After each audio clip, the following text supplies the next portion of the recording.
Bonjour mesdames, messieurs, je suis le professeur Normand Cornette, spécialiste en sciences des religions et spécifiquement les rapports entre l'esthétique et la spiritualité, donc entre les beaux-arts et la spiritualité. Aujourd'hui, on reçoit une artiste polyvalente, Suzanne Cloutier, dont l'exposition est en cours actuellement à la Maison de Culture Claude Léveillé, tout près de la station de métro Jean Talon. Alors, bonjour Suzanne Cloutier. Bonjour, merci de m'accueillir. Avec plaisir. Et quand je dis une artiste polyvalente, j'aimerais bien débuter avec votre livre qui va de pair avec l'exposition Errance, publié chez les éditions du Passage, que j'ai lu avec grand intérêt. Et j'aimerais faire le pont entre le livre Errance et l'exposition à la Maison de Culture Claude Léveillé, puisqu'à la page 4 de ce livre, vous Oui. écrivez ceci. À ma tante, qui toute sa vie aura été hantée par la peur que son frère meure, gelé dans la rue. Or, c'est sur une note personnelle, et le livre, et l'exposition, semble-t-il. Oui, moi, je ne suis pas un oncle que j'ai vraiment connu parce qu'il y avait des problèmes de santé mentale et il ne faisait pas vraiment confiance à personne d'autre qu'à ma tante. Et il vivait dans la rue, il travaillait de petits métiers, il avait des vitrines sur la rue Saint-Laurent, sur la rue Mont-Royal. Et ma tante, souvent, allait... en fait, c'est comme si mon métier même de décoratrice a commencé avec ma tante en allant dans les bazars un peu partout pour essayer de le meubler, essayer de lui trouver des vêtements chauds l'hiver et tout ça, mais elle n'a jamais réussi elle lui a souvent loué des logements qu'elle a meublés avec toutes sortes de choses, puis il restait pas, il était pas fait pour ça, comme il disait. Donc, il vivait dans la rue. Mais elle avait Et constamment cette inquiétude parce que ben, il donnait pas nécessairement des nouvelles, on ne savait pas, elle le voyait pas pendant des mois, puis tout à coup, il réapparaissait, il disait, bon, je suis allé aux États-Unis, je suis allé me promener à la campagne, ou on savait pas trop ce qu'il faisait au quotidien. donc ça, c'est très intéressant de voir la dimension humaine. Et je dirais, dans le cas de cette exposition à la Maison de Culture Claude Léveillé, vous auriez voulu, semble-t-il, favoriser, je dirais même humaniser, personnaliser, individualiser l'errance comme phénomène de la condition humaine. Oui, mais l'errance, c'est un vaste sujet là, quand même, parce qu'il y a toutes sortes d'errances, comme on le dit dans le livre. Mais oui, j'ai voulu le personnaliser parce que souvent, ça apparaît comme des statistiques dans les journaux, comme des migrants bon, qui sont morts en Méditerranée. Ça semble toujours très loin de nous. Et c'est toujours comme des problèmes, des guerres ailleurs. Et c'est jamais...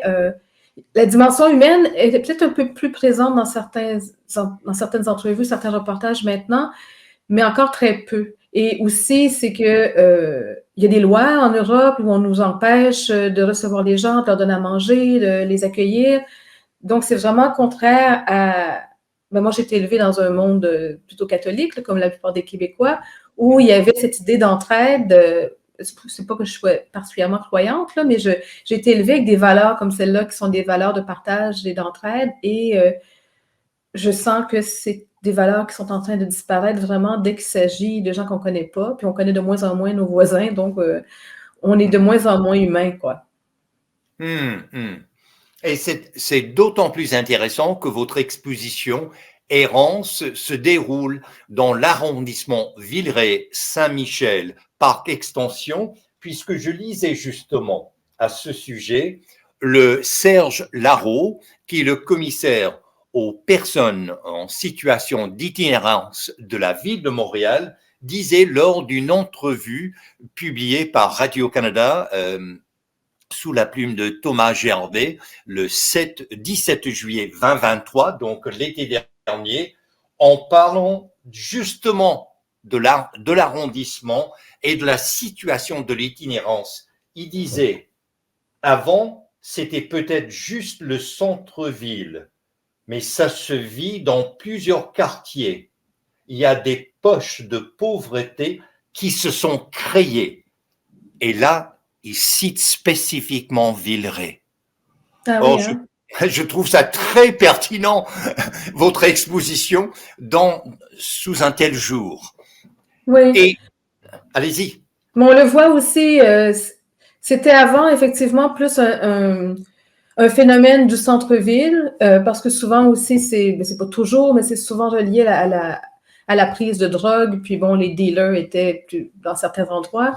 Mais maintenant, on le voit, c'est partout. C'est pas juste dans plusieurs quartiers de Montréal, c'est aussi dans des villes qui sont pas nécessairement des très grandes villes. Les gens, ben, la pauvreté, elle est partout. De toute façon, la crise du logement est aussi bien en Gaspésie qu'à Montréal. C'est pas un phénomène urbain simplement.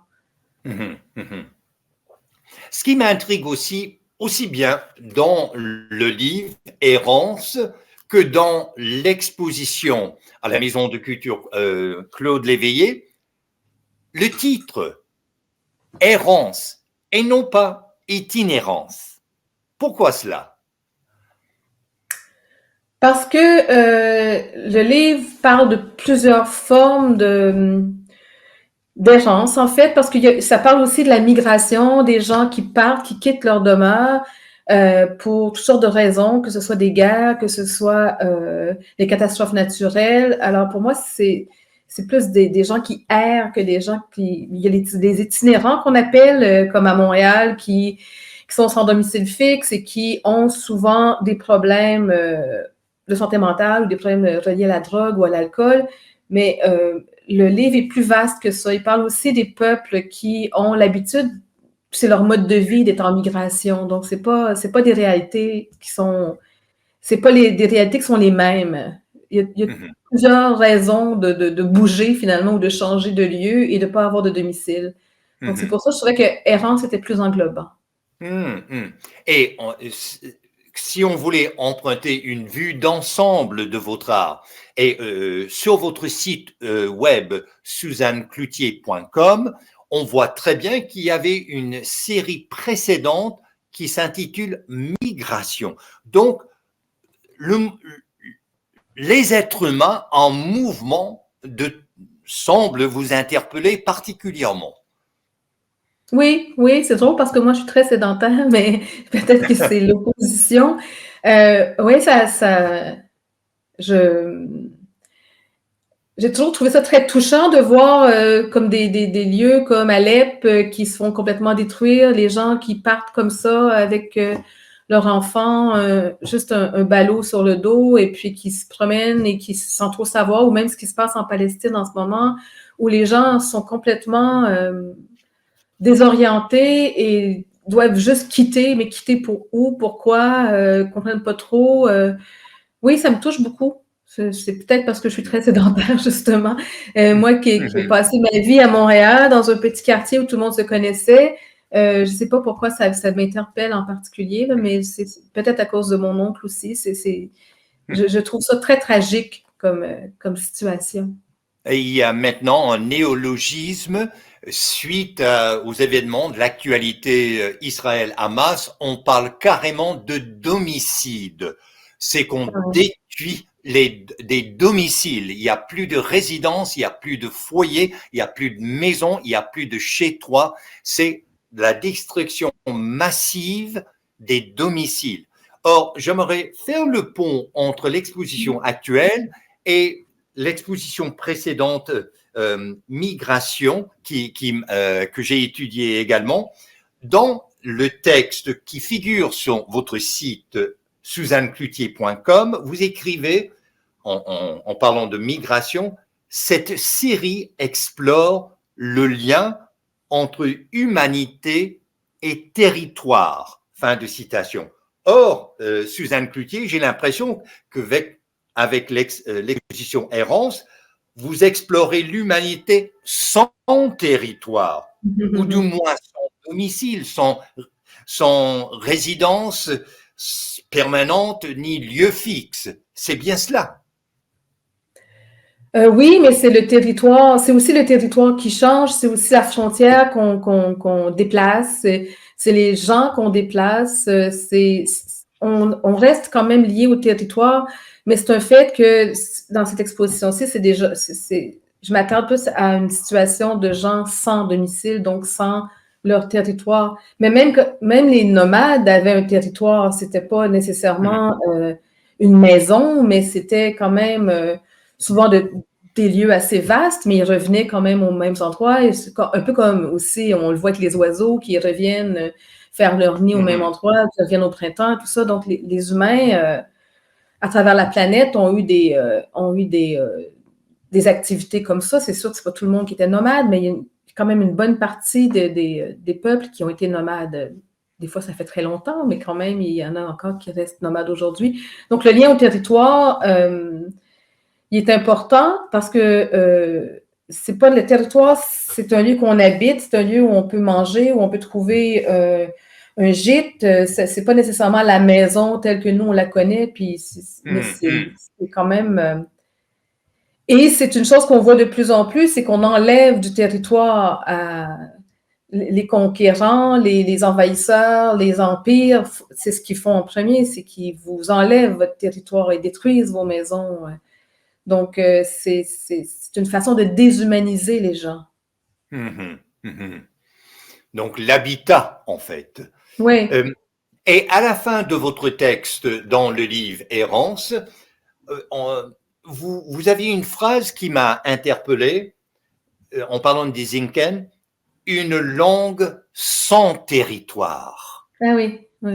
Or, cette exposition Errance à la Maison de Culture Claude Léveillé, en fait, vous menez une recherche, une quête sur une langue sans territoire, n'est-ce pas? Oui, cette citation-là, elle vient d'un livre de Martin Puchner, The Language of Thieves. C'est un livre qu'il a écrit qui relate un peu la recherche de son père et de son grand-père sur cette langue des Incan. Les Incan, en fait, c'était les signes qu'utilisaient des gens en Europe et ils avaient aussi une langue secrète, c'est cette langue qui est une langue sans territoire. En fait, ça, c'est très, très... la géographie est plus européenne et orientale parce que c'est des gens qui se sont mêlés depuis le Moyen Âge et qui venaient aussi bien de l'Inde, qui venaient aussi bien des pays de l'Est. Donc, il y a eu une langue qui existait, qui était comme un code secret. Et avec cette langue-là, il y avait aussi des signes des Incan. Mais oui, c'est une langue sans territoire parce que un signe, ça peut s'apprendre, peu importe la langue qu'on parle, même si on peut très bien survivre avec un espèce de vocabulaire de 250 signes pour nos besoins essentiels finalement. Alors, c'est une langue qui s'est transmise et qui était secrète parce que justement, une chose qui date de longtemps aussi, c'est qu'on a rendu l'itinérance ou l'errance hors la loi. Donc, il fallait que les gens se comprennent et puissent dire ici, attention, on va vous mettre aux travaux forcés ou on va vous emprisonner parce que c'était un délit de ne pas avoir de domicile ou de ne pas avoir de carte d'identité ou de pouvoir être répertorié finalement. Et quelle ironie de rendre l'itinérance ou l'errance criminelle parce que ça ne fait que marginaliser encore plus, de mettre ces gens sur les marges, même sous un jour juridique. Oui, oui, mais c'est ce désir de contrôler les citoyens, de savoir d'où ils viennent, où ils vont, qui ils sont. Ils ont une adresse fixe, on sait comment les rejoindre, on peut contrôler leurs revenus, on peut contrôler leurs allées et venues, leurs idées politiques, tout ça. Donc, si vous faites pas partie de ce système-là, vous échappez au contrôle d'une certaine façon. Et quand on s'était parlé lors du vernissage de l'exposition Errance, je vous ai mentionné la sémiotique. D'ailleurs, je suis retourné voir votre exposition à 2 reprises. Ah oui. Et je me suis dit, l'artiste Suzanne Cloutier engage un dialogue foncier avec cette discipline qu'on appelle la sémiotique. Et je tiens à dire tout simplement, de façon claire et nette, la sémiotique, c'est l'étude de signes et la fabrication du sens. Or, on définit un signe comme un signe communique, communique quelque chose qu'on appelle généralement un sens.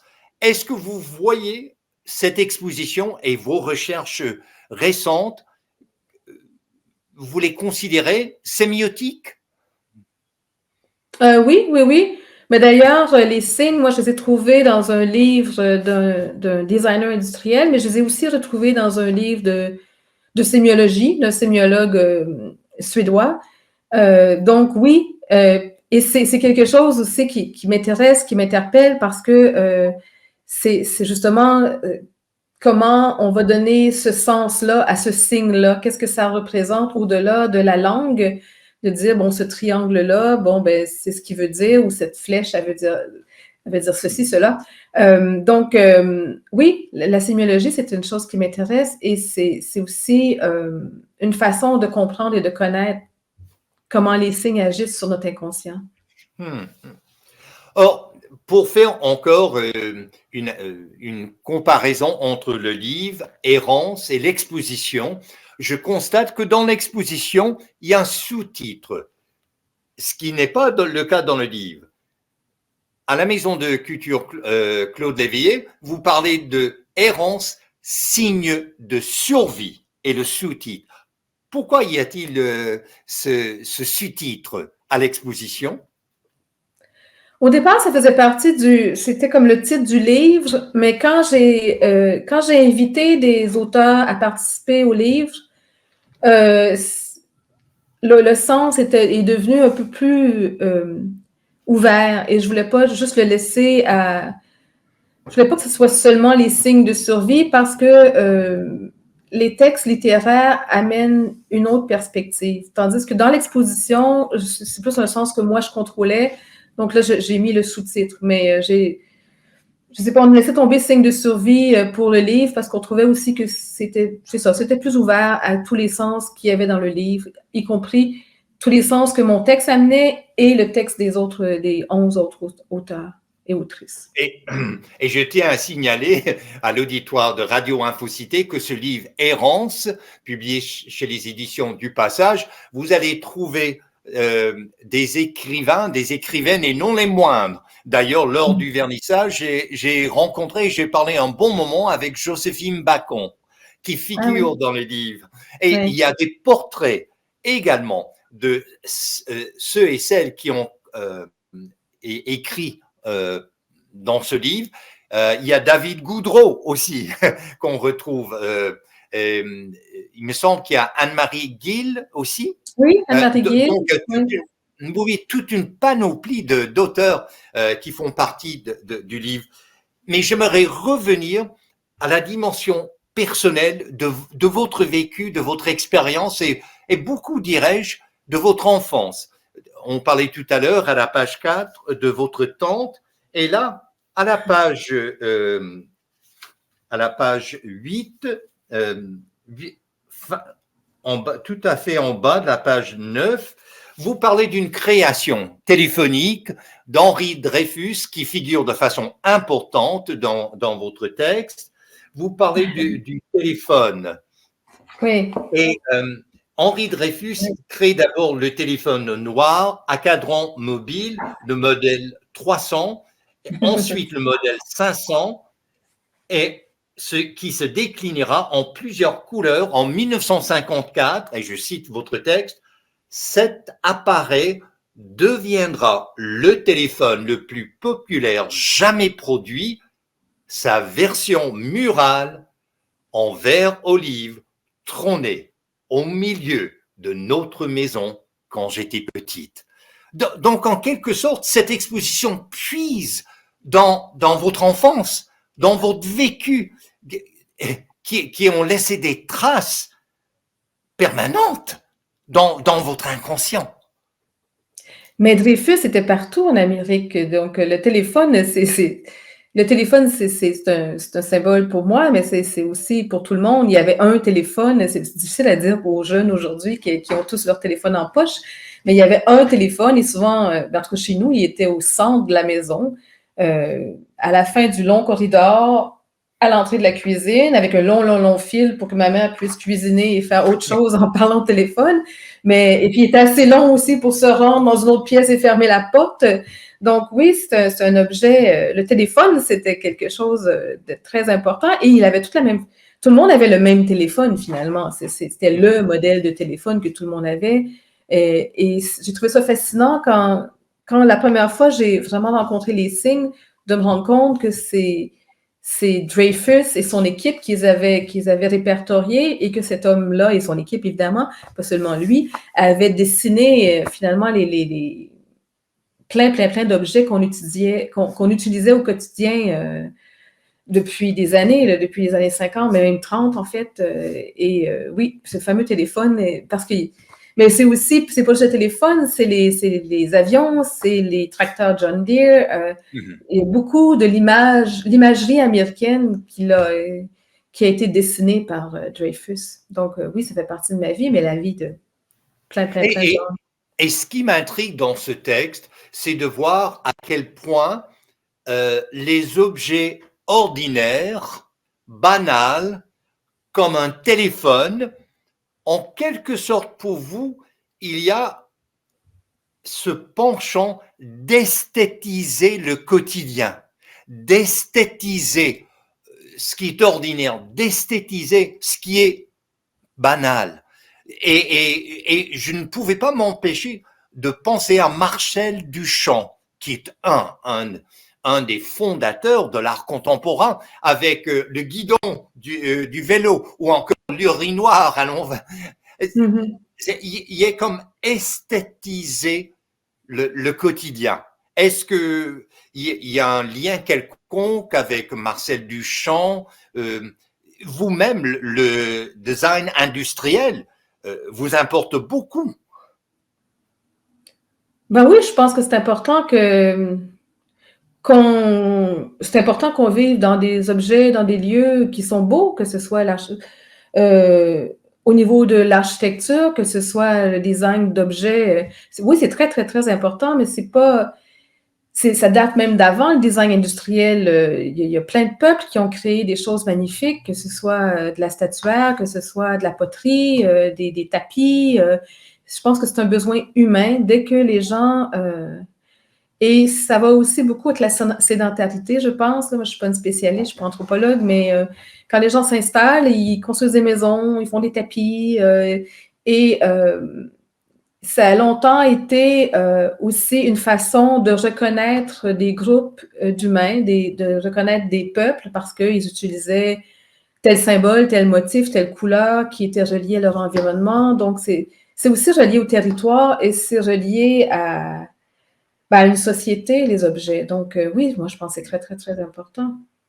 Alors, il y a deux vecteurs, me semble-t-il, qui sont importants là. D'abord, le design industriel.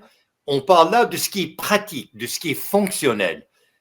Mais le fait que vous vous êtes adressé au phénomène, une réalité sociale de l'itinérance, de l'errance, veut dire que pour vous, votre art a une conscience sociale. Il faut que votre art s'adresse à la condition humaine, y compris dans la condition humaine collective de notre société. Oui, oui, moi, je peux pas, c'est comme ça que je suis, là. Je veux pas dire que, c'est drôle parce que je fais des décors de cinéma, mais j'aime pas l'art décoratif. C'est pas une chose qui m'intéresse. Moi, que ce soit un sens plus spirituel ou un sens plus politique, j'aime qu'une œuvre me parle à un autre niveau que juste au niveau de la décoration. Oui, c'est important pour moi que ça ait un sens et un sens social. Et là, j'aimerais faire le pont entre vous et Henri Dreyfus. Parce qu'Henri Dreyfus, à l'âge de 17 ans, il fait les décors de théâtre sur Broadway, à 17 Mhm. ans. Et donc, pour lui qui est devenu un des pionniers du design industriel, il a commencé sur les scènes des pièces de théâtre, sur Broadway. Et quelle ironie que votre cheminement est très semblable à celui d'Henri Dreyfus. Ouais, j'ai pas bouleversé le design de mon pays, mais bon, oui, ben ouais, mais c'est attirant quand on s'intéresse aux couleurs, aux formes, aux objets. C'est sûr que le théâtre nous interpelle. Bon, lui, il a commencé à 17 ans au théâtre, mais aussi dans ce temps-là, on commençait jeune à travailler. Et le théâtre, c'est un lieu où ben, c'est un lieu un peu fantastique. Et quand on commence dans un métier, qu'on s'intéresse à la peinture, à la sculpture, à l'espace, c'est comme ça a un attrait naturel, le théâtre. Moi aussi, j'ai fait du théâtre il y a longtemps, là, mais ou des marionnettes ou de la mise en scène un petit peu, là, mais c'est pas. C'est sûr que c'est attirant. Moi, j'ai bifurqué vers le cinéma de façon. Ben, parce qu'il y avait une industrie ici qui était comme peut-être plus stable pour moi, mais je garde un intérêt. Le théâtre m'intéresse vraiment, je pense, encore plus que le cinéma. Et donc, je tentais de comprendre, puisque vous êtes artiste polyvalente, et je suis allé sur votre site suzannecloutier.com, j'ai vu les films où vous étiez chef décoratrice, et entre autres Brooklyn, qui est un excellent film avec cette vedette irlandaise. Euh, et, et je me suis dit, mais on est dans deux univers esthétiques complètement différents. Dans Brooklyn, où vous étiez responsable pour les décors, c'est luxueux, c'est l'amplitude, il y a tellement, c'est riche. Et quand on va dans l'exposition Errance, je dirais, Suzanne Cloutier, votre esthétique est aux antipodes. C'est le minimalisme qui prime. Et je Mhm. dirais même la poésie de visuel. Qu'est-ce que j'entends par cela? Dire le maximum avec le minimum. Donc une économie de moyens. Et c'est là où je vois le lien avec la poésie et ces signes que vous présentez dans l'exposition d'Errance.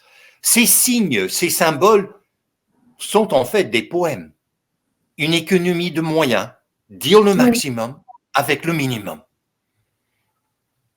ouais, et c'est vrai qu'ils sont très, en eux-mêmes, ils sont très poétiques, les signes.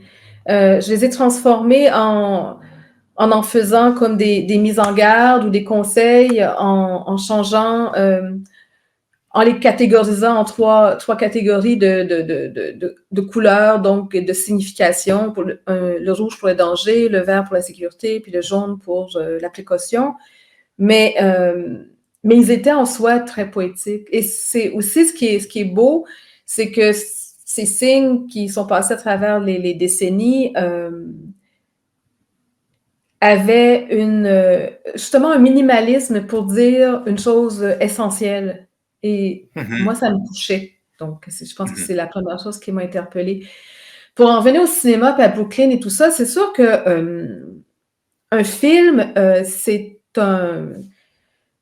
comme d'être comédien puis d'avoir un personnage. Hein. Le texte est écrit par quelqu'un d'autre, le scénario arrive, le réalisateur, la réalisatrice a sa vision et on essaie d'entrer dans ce monde-là. Donc, c'est sûr que il y a une part de soi, mais il y a une part de qui est ce personnage, qui est ce réalisateur, cette réalisatrice, qu'est-ce qu'on veut transmettre. Donc, c'est un travail où il faut avoir une grande flexibilité. Parce qu'un jour, on peut vous demander de faire un garage en 1950, un autre jour, c'est la tombe de Cléopâtre, c'est toutes sortes de choses, ça dépend du scénario, mais il faut y mettre le même soin, la même passion. Mais c'est sûr que l'univers comme tel est déterminé par le film et qui est à la réalisation. Et pour continuer dans le livre Errance, euh, si vous permettiez, on a à la page 9 encore, attendez, je vais lire le passage qui m'a beaucoup intéressé comme historien. Ah oui. Et je vous cite, comme la plupart des designers et architectes avant-gardistes de l'époque, Dreyfus est convaincu que la forme doit découler de la fonction. Fin de citation. Or, ce qui m'intrigue, à ce que je sache, là, ça pourrait être une citation carrément de l'école Bauhaus, fondée justement à la fin des années 20 à Weimar, en Allemagne, que j'ai eu le privilège de visiter, qui est vraiment un des courants de l'art, de l'architecture et des métiers d'art du modernisme.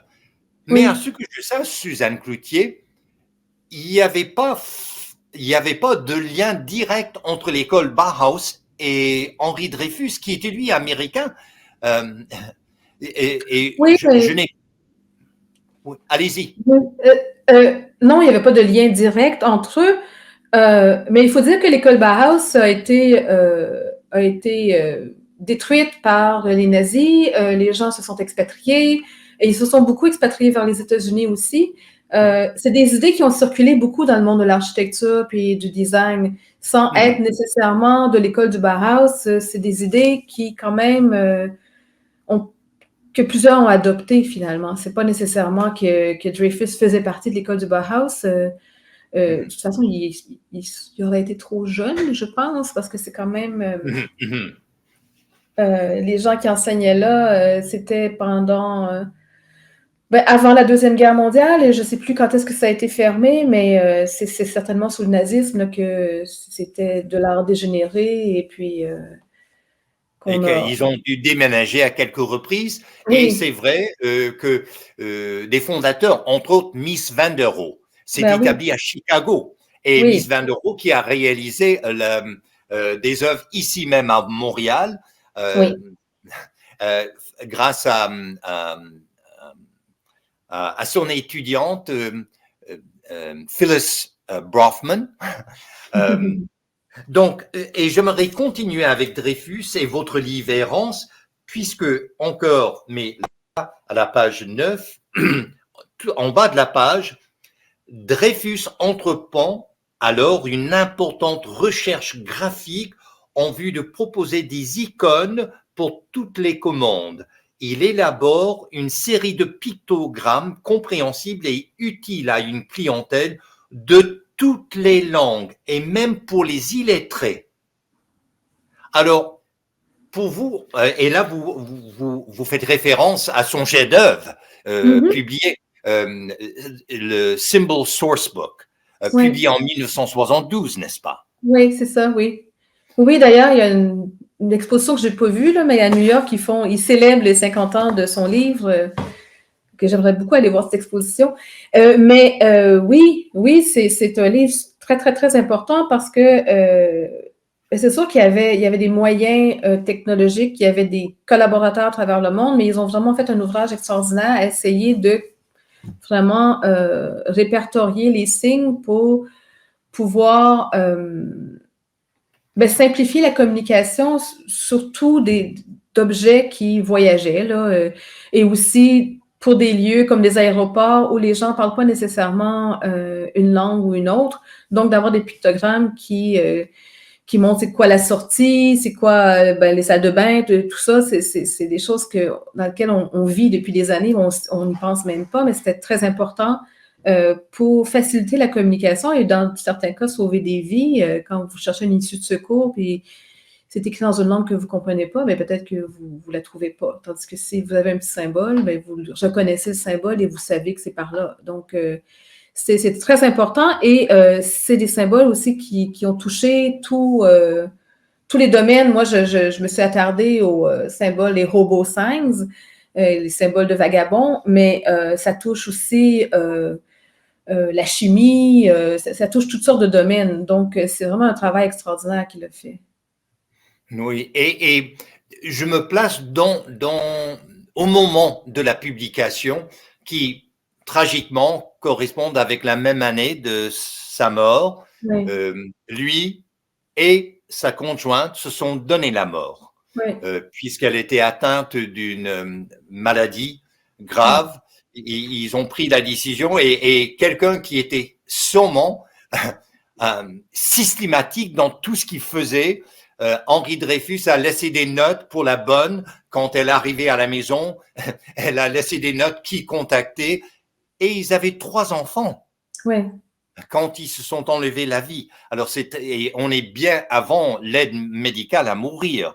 Mais il était ordonné dans tout ce qu'il faisait. D'ailleurs, ce qui me fascine, c'est sa façon de créer des systèmes visuels par des symboles graphiques.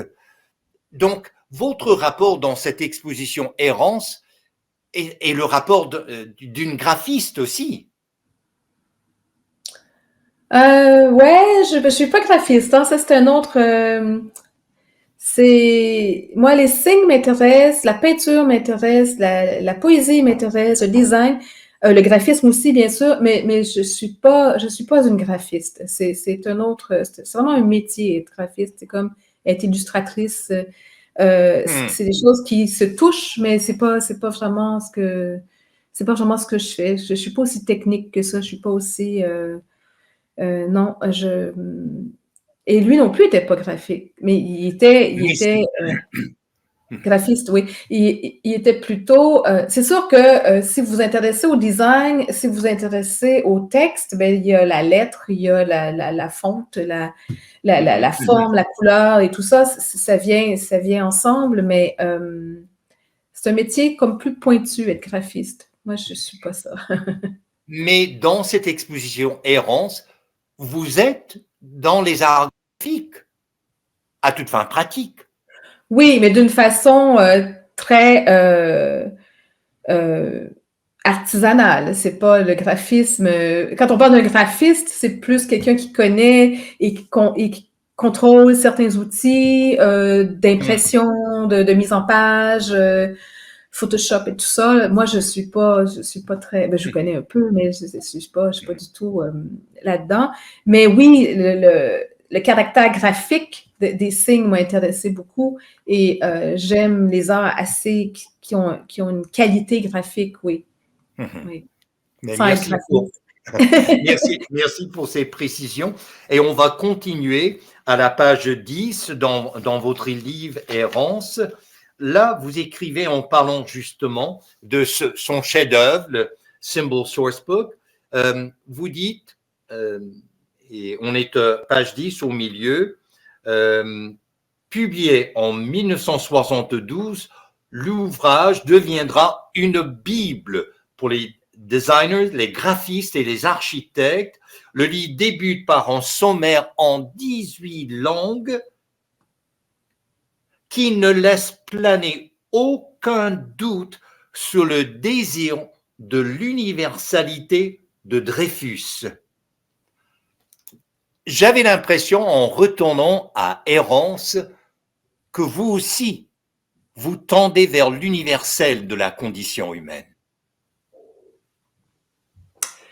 Oui, oui, oui, je pense que c'est ce qui m'intéresse chez lui aussi, je trouve ça beau d'avoir passé sa vie à essayer de communiquer avec le monde entier en essayant de comprendre. C'est pas juste d'essayer d'avoir un langage et de l'imposer au monde entier, c'est d'essayer de comprendre comment un peu partout on communique et d'essayer d'en faire un langage universel. Alors oui, ça m'a beaucoup touchée. Et puis moi aussi, ben, je reprends ce langage-là, donc il y a un désir commun, j'imagine. Mm-hmm. Et à la page 11, si vous permettez encore, en parlant du même livre, Symbol Sourcebook, tout à fait en haut, la page 11, le livre de Dreyfus est un ouvrage visuel. Aucun contexte n'est donné sur la collecte de ces signes. Il n'y a que le symbole et sa signification. Fin de citation. Encore, ça nous plonge de nouveau en sémiotique, n'est-ce pas? Oui, Signe fabrication de sens, mais puisqu'il n'y a aucun contexte, y a-t-il là l'idée sous-jacente que le visuel communique le sens de sorte qu'il peut avoir un sens inné dans un symbole, un sens universel? Oui, peut-être, oui, je pense que d'une certaine façon, oui. C'est un source book, c'est un symbol source book. Donc, c'est vraiment des signes et c'est sûr qu'il y a une grande recherche qui est derrière, mais quand on achète le livre, on n'a pas accès à cette recherche-là. Il y a une équipe de nombreuses personnes qui ont colligé, comparé, étudié et qui sont arrivées à ces symboles-là, mis en forme de cette façon-là. Mais nous, quand on voit le livre, parce que beaucoup de gens me disaient, oui, mais ça vient d'où ça? Tu l'as pris où? Comment? Mais moi, ça vient de ce livre-là, mais je ne sais pas, est-ce qu'ils ont interrogé 10 vagabonds qui ont dit la même chose ou est-ce que c'est, dans certains cas,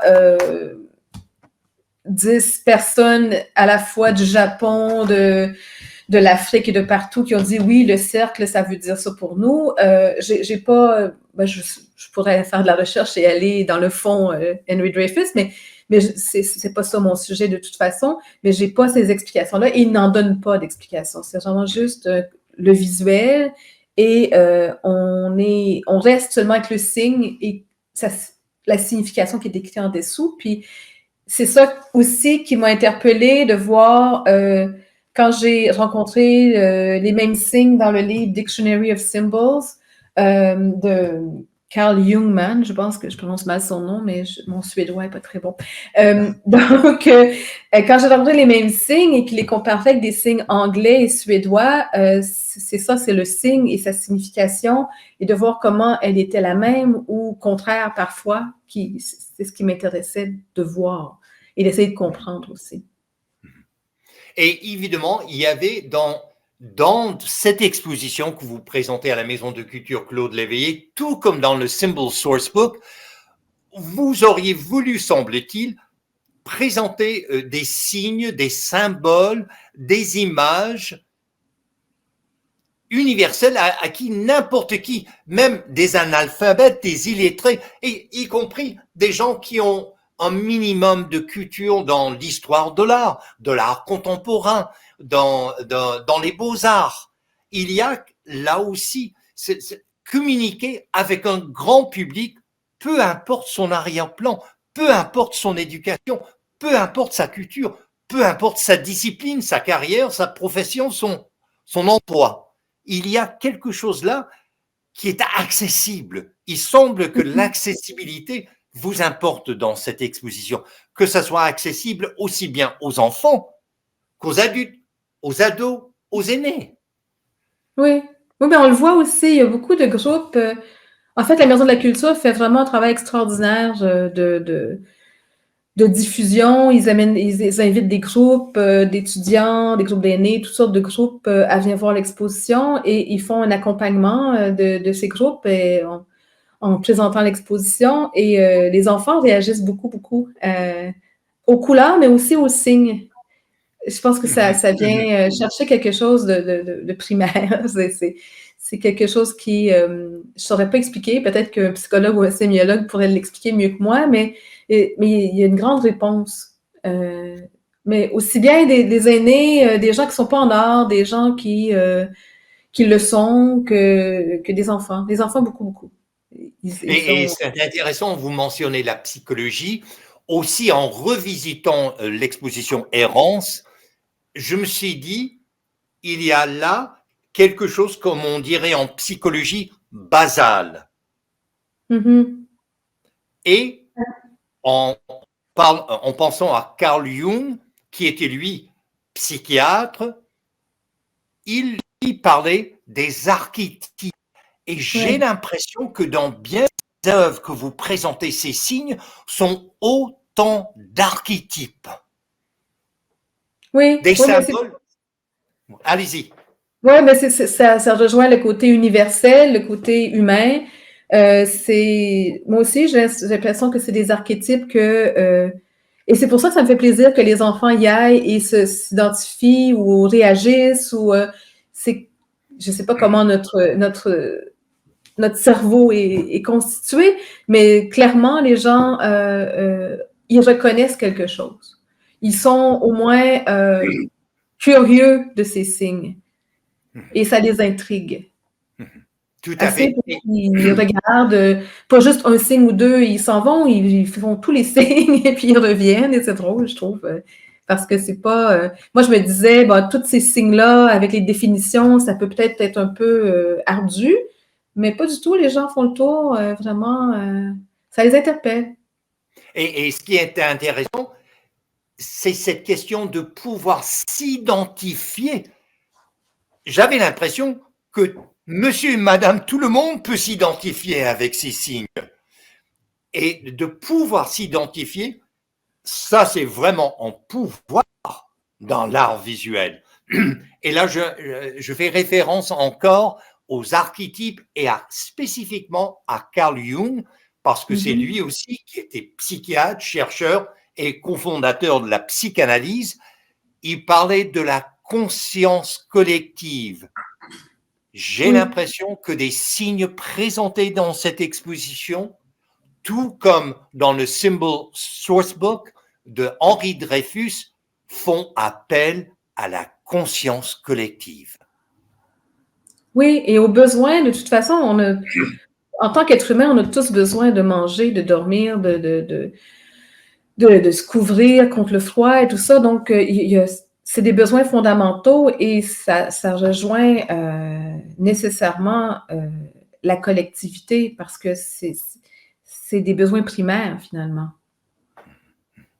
Et il m'importe en tant qu'historien de situer le travail d'Henri Dreyfus, qui est comme une plaque tournante dans votre propre vision créative et dans votre démarche artistique de cette exposition Errance. Gardons en tête que Henri Dreyfus prépare le Symbol Sourcebook, qui est actuellement en exposition à New York, au Copper Hewitt. Et là, on a tout le travail, un projet de recherche incroyable. Est-ce que vous l'avez vu? Est-ce que vous avez Non, vu j'ai fait des recherches, je ne l'ai pas vu moi-même. Et ils ont aussi publié quelques vidéos pour nous montrer. C'était un projet monumental. Oui. C'est pas pour rien que je l'appelle son chef-d'œuvre. Eh bien, tout cela se passe dans les années 60 et le début des années 70, et pour cause, parce que le monde est à l'envers. Ici au Québec, on appelle ça la révolution tranquille, avec Expo 67, le Québec qui s'ouvre au monde. En 68, ce sont les Jeux olympiques à Mexico. Alors, Henri Dreyfus contacte tous les gens dans les grandes expositions internationales. Est-ce que vous vous servez des symboles? Est-ce que vous vous servez des signes? Dans quel... et puis là, pourriez-vous m'en parler? Pourriez-vous m'envoyer les signes, les symboles dont vous vous servez? Mais qu'est-ce qui se passe dans cette même période, les années 60 et les débuts des années 70? C'est le transport aérien. Tout d'un coup, le voyager en avion n'est pas réservé uniquement aux plus riches. Là, on va démocratiser le voyage outre-mer, le voyage en avion, et même sur le plan technologique, il ne s'agit plus d'avions à hélice, mais d'avions à réaction et les grands avions. D'abord le 707, ensuite le 747, qui débute tout début des années 70. Donc, les aéroports deviennent des laboratoires en sémiologie, en design industriel, en signes et symboles. Et puisque le monde va de Montréal à Hong Kong ou encore de Los Angeles à Berlin, il fallait un langage universel, international, qui dépassait les bornes linguistiques. Et ce langage est visuel, n'est-ce pas? Oui, absolument. Et oui, c'est aussi une époque où il y a un certain optimisme de penser que l'humanité va s'entendre, va s'aimer, va se comprendre et des fois avec une certaine naïveté, mais c'est quand même ce désir de communiquer et de partager et d'être une seule humanité, d'une certaine façon. Là. Il y a quand même une philosophie de partage et que tous les humains se comprennent finalement. Et ce qui m'intrigue en tant qu'historien, c'est qu'il y avait un effort d'établir une langue universelle à la fin du 19e siècle, à la fin des années 1800 et au tout début du 20e siècle, où tous les espoirs étaient permis à cause l'accélération exponentielle de la technologie, des communications, entre autres les communications électroniques. Mais là, il y a eu la Première Guerre mondiale, ensuite la Deuxième Guerre mondiale, ensuite la guerre froide. Et au lieu de penser en termes d'une langue universelle que tout le monde pourrait parler, là, on pensait d'un langage universel qui, au lieu d'être linguistique, allait être visuel. Oui. En fait, aussi, ce qui est un peu ironique dans tout ça, c'est que les gens, les marginaux, eux, avaient inventé un langage universel bien avant que ce soit dans les aéroports et ailleurs. Parce que ces signes-là, ils datent quand même d'il y a longtemps. Puis la nécessité des gens qui voyagent, parce que oui, justement, c'est relié au voyage, la nécessité a fait qu'ils ont développé un langage. Donc, c'est pas pour rien que Dreyfus s'intéressait à ces signes-là, c'est que il faisait un peu la même chose dans son temps avec d'autres moyens. Alors, je me permets une note personnelle en lien avec Henri Dreyfus.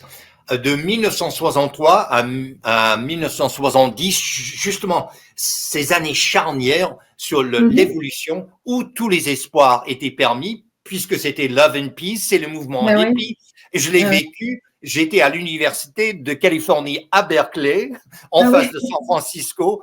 Eh bien, Henri Dreyfus était associé avec le campus sœur, l'université de Californie à Los Angeles, de 1963 à 1970. Donc, alors qu'il complétait le Symbol Sourcebook, moi, j'ai terminé mes études à l'université de Californie à Berkeley. Et j'aimerais aller maintenant plus loin dans d'autres œuvres qu'on voit à la Maison de Culture Claude Léveillé. Et je dois vous avouer, Suzanne Cloutier, des œuvres qui m'ont laissé quelque peu bouche bée. Et donc, j'ai fait des recherches. Vous avez créé une autre série. Je vous porte dans vos silences. C'est une grande œuvre qui figure dans l'exposition.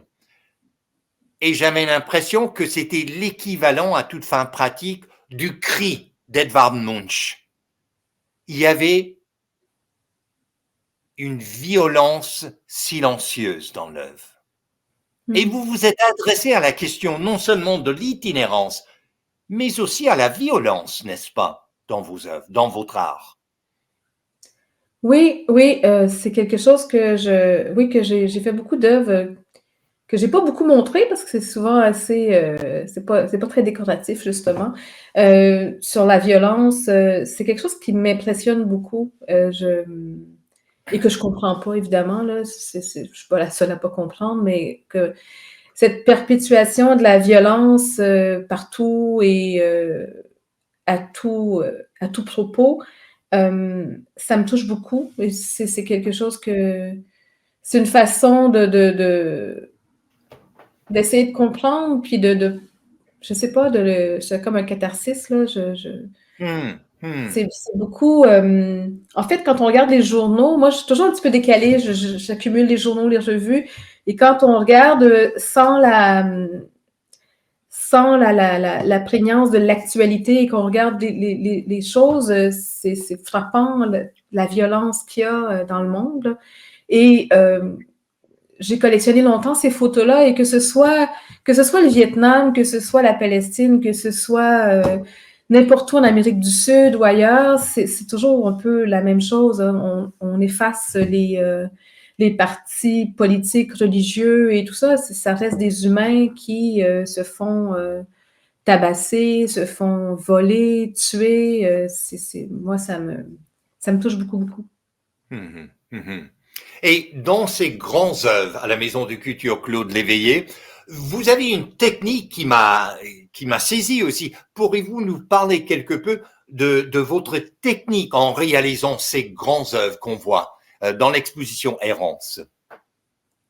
Oui, c'est qu'il y a. En fait, je travaille beaucoup sur papier et ben, il y a trois grandes œuvres dans l'exposition. Il y en a une qui est plus ancienne et à ce moment-là, je travaillais vraiment beaucoup sur énormément de papiers déchirés, des papiers trouvés.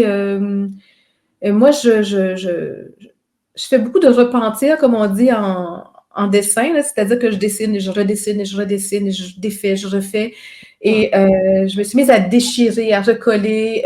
Donc, la plus grande œuvre, elle est vraiment constituée comme ça. Sa structure, c'est toutes sortes de papiers collés et peints ensemble. Et défaits et refaits. Et elle est montée sur un cadre d'une toile, là, mais elle était au départ libre dans l'espace, sans cadre. Mais j'ai décidé de lui fournir une maison, quoi. Donc, je l'ai mis dans un cadre. Et les deux autres, elles sont moins constituées de papier déchiré, mais il y a quand même toujours cet élément-là de papier. J'ai un grand attachement au papier, de la façon que ça se travaille, la façon que ça prend aussi.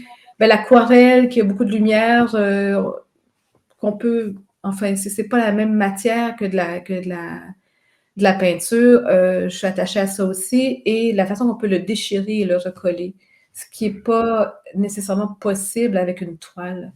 Parce qu'une toile se découpe ou elle suit la trame, mais le papier, c'est différent. Donc, c'est vraiment l'importance de la déchirure et de recoller dans les œuvres.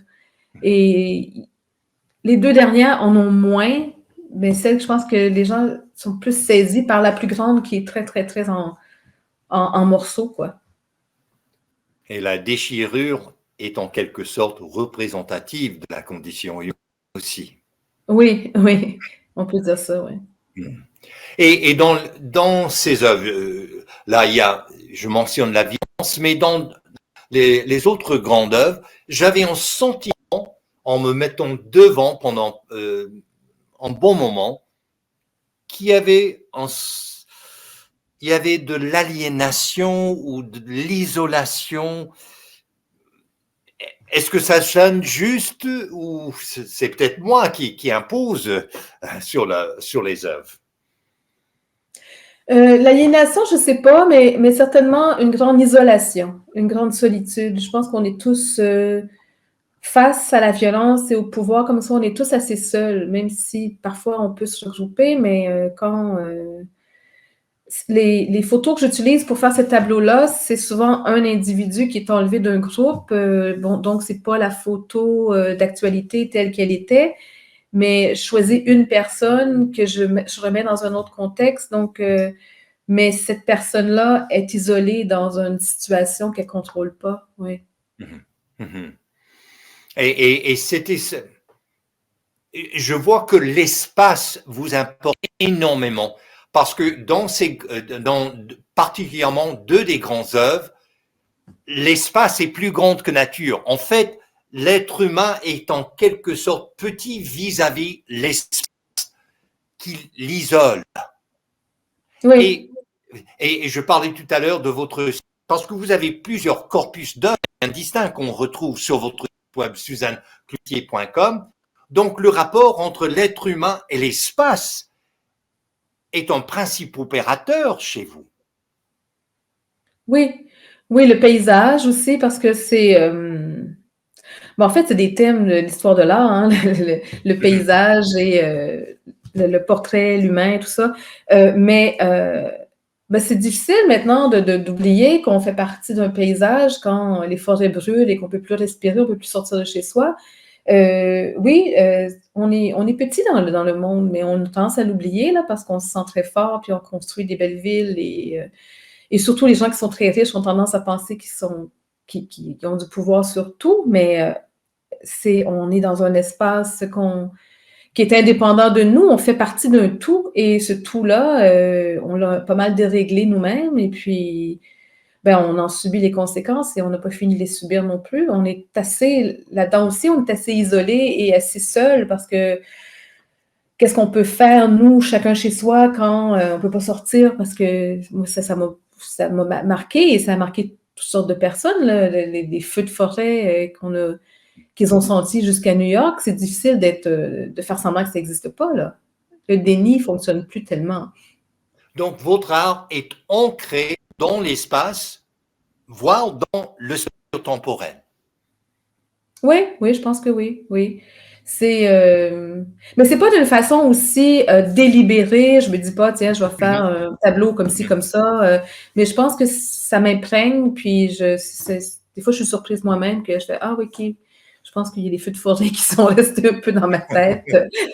c'est pas un geste délibéré nécessairement. C'est plus inconscient. Mais Suzanne Cloutier, merci de partager votre vision créative, votre démarche artistique. Et à l'auditoire de Radio Infocité, on vous invite à découvrir la panoplie de ses œuvres sur le site suzannecloutier.com et surtout d'aller en personne voir son exposition Errance, signe de survie, qui est en cours actuellement. Donc, vous pourriez y aller aujourd'hui même. Oui. Et dimanche, demain. Donc, c'est du mardi au dimanche inclusivement. Et l'exposition est en cours jusqu'au dimanche 3 mars prochain.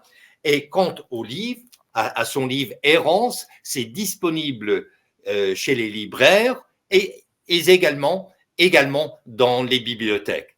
Alors, oui. Et il est sorti cette semaine en France, en Belgique et en Suisse. ah, félicitations! Oui. En partenariat avec les éditions du Passage? Oui, oui, c'est ça. Ils ont une diffusion là-bas. Alors, vous êtes universel maintenant. Merci Merci, beaucoup. Suzanne Cloutier. Bonne Au journée. revoir. Pour tout commentaire, nous vous invitons à nous écrire studio@radioinfocité.com.